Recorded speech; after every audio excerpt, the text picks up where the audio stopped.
అందరికీ నమస్కారం. సింహరాశి వాళ్ళందరికీ కూడా 13వ తారీఖు ఏప్రిల్ 2025 నుంచి 19వ తారీఖు ఏప్రిల్ 2025 వరకు వారఫలం ఎలా ఉంది ఈరోజు చూద్దాం.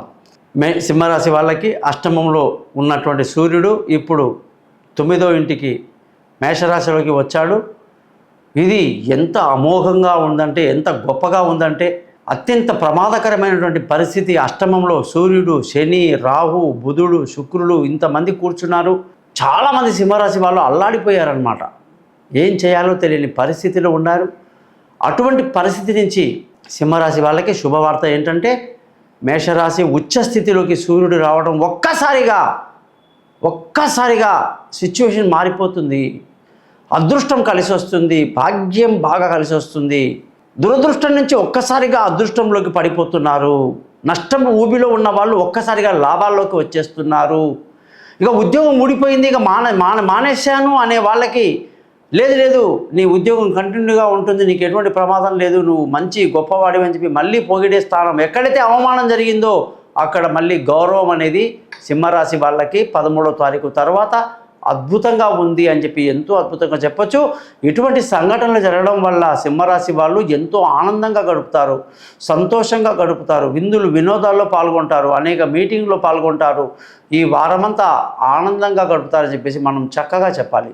సింహరాశి వాళ్ళకి ఈ వారంలో ధన ఆదాయం చాలా బాగా కలిసి రాక ఇబ్బంది కలిగిపోయి, అనుకున్న సమయంలో అనుకున్న వాళ్ళు డబ్బులు ఇవ్వకపోవటం, దానివల్ల మనస్పర్ధలు, గొడవలు, కుటుంబంలో మనశ్శాంతి లేకపోవటం, పిల్లల చదువు విషయంలో కూడా అనేక ఇబ్బందులు రావటం, ఇవన్నీ జరుగుతాయి.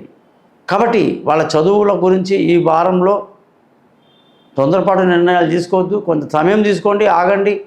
ఆటోమేటిక్గా వాళ్ళ చదువుల విషయంలో మార్పులు వస్తాయి. ఈ వారంలో బంధువులతో విరోధాలు, గొడవలు, పిరికితనం, నలుగురికి సహాయం చేయలేని పరిస్థితి సింహరాశి వాళ్ళకి బాధ కలిగిస్తుంది. విలువైన వస్తువులు, భూములు, వాహనాలు, ఇతరత్ర ఏదైనా సరే కొనటానికి ఏమాత్రం కూడా అనుకూలత లేదు, ప్రతికూలమైన పరిస్థితి కనిపిస్తూ ఉంది. తల్లి ఆరోగ్యం పట్ల చాలా జాగ్రత్తగా శ్రద్ధ వహించాల్సి ఉంటుంది. ముఖ్యంగా ఈ వారంలో విలువైన వస్తువులు, భూములు, వాహనాలు, ఇల్లు ఏదైనా సరే కొనటానికి అనుకూలంగా లేదు. జాతకాన్ని చూపించి జాతకంలో ఉన్న గ్రహస్థితిని బట్టి, దశని బట్టి, అంతర్దశని బట్టి ఏదైనా మార్పులు చేయాలంటే చేసుకోవచ్చు.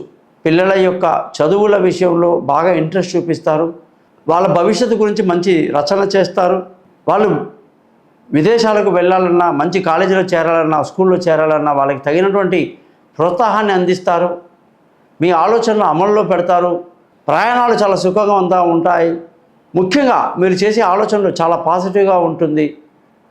క్రీడారంగంలో ఉన్న వాళ్ళకి అత్యంత ఉన్నత స్థితిలోకి వెళ్ళే అవకాశాలు బ్రహ్మాండంగా కనిపిస్తున్నాయి. ఆరోగ్య విషయంలో చాలా జాగ్రత్తగా ఉండాలి. ఏమాత్రం కూడా అలసత్వం పనికిరాదు. శత్రువుల విషయంలో చాలా జాగ్రత్తగా ఉండాలి. ఏ వైపు నుంచి ఎవరు దాడి చేస్తారో తెలియని పరిస్థితి. రుణ బాధలు విపరీతంగా ఉంటాయి. భార్యాభర్తల మధ్య అనుకోని గొడవలు, సడన్గా తీసుకునే నిర్ణయాలు, ఆవేశాలకు లోనవ్వటం, పార్ట్నర్షిప్ దెబ్బతినేస్తుంది. భార్యాభర్తల మధ్య గొడవలు అధికంగా ఉంటాయి. ప్రేమికుల మధ్య అసంతృప్తి ఉంటుంది, నమ్మకం ఉండదు. ఇన్ని ప్రాబ్లమ్స్ రాబోతున్నాయి, వస్తున్నాయి, ఇప్పుడు జరుగుతూ ఉంది. అష్టమ శని అట్లా చేస్తున్నాడు. పెళ్లి కాని వాళ్ళు ఇప్పట్లో ఏ మాట మాట్లాడకుండా గమ్మున ఉండడం మంచిది. అదృష్టం ఏమాత్రం సహకరించడం లేదు. పెద్దలు, తండ్రులు, మామలు, అత్తలు ఎంతమంది ఉన్నా ఎవరి మాట మనం వినము. ఎవరికి మనం సరైనటువంటి స్థానాన్ని కల్పించకపోవటం వల్ల వాళ్ళు చెప్పిన సలహాలు మనం పాటించం. మొండితనం ఎక్కువ మనకి. తండ్రి సహకారం బాగాలేదు. తండ్రి ఆరోగ్యం పట్ల శ్రద్ధ వహించాలి. ఉద్యోగంలో అనేక ఉడుకుదుడుకులు, అనుకున్న సమయానికి అనుకున్నట్టుగా జరగకపోవటం, చేస్తున్న మంచి పనిలోనే ఇతరులు తప్పు వెతకటం, ఆఫీసులో కానీ ఏ ఉద్యోగంలో ఉన్న వాళ్ళకైనా మానసిక ఒత్తిడి ఎక్కువ ఉంటుంది. కొత్త ఉద్యోగంలో చేరడానికి అనుకూలంగా లేదు. పై అధికారుల సహకారాలు పెద్దగా లభించదు. వీసాలు ఈ టైంలో ఇప్పట్లో ప్రయత్నించడం కూడా వేస్ట్. జాతకాన్ని చూపించుకొని చేసుకుంటే మంచిది. వ్యాపార రంగంలో ఉన్న వాళ్ళందరికీ కూడా వ్యాపారంలో అనేక నష్టాలు. అష్టమంలో ఒక్కసారిగా శని, రాహు, బుధ, శుక్రగ్రహాలు ఉండడం వల్ల నష్టం ఎక్కువగా ఉంటుంది. ఖర్చులు అధికంగా ఉంటాయి. సింహరాశి వాళ్ళు అనేకంగా జాతకాలు చూపించుకోవడం మంచిది. అనేక పరిహారాలు చెప్తాను, దాన్ని చేసుకోవటం మంచిది. మీ జాతకాన్ని పరిశీలించి అటు జరుగుతున్న దశ అంతటా చూసి మీ జాతకంలో మఖా నక్షత్రంలో పుట్టిన వాళ్ళు, పుబ్బా నక్షత్రంలో పుట్టిన వాళ్ళు, ఉత్తర మొదటి పాదంలో పుట్టిన వాళ్ళందరికీ కూడా దశలు అంతర్దశలు ఏం జరుగుతున్నాయి, ఏం జరగబోతుందని కూడా క్లియర్గా మనం డిస్కస్ చేద్దాం.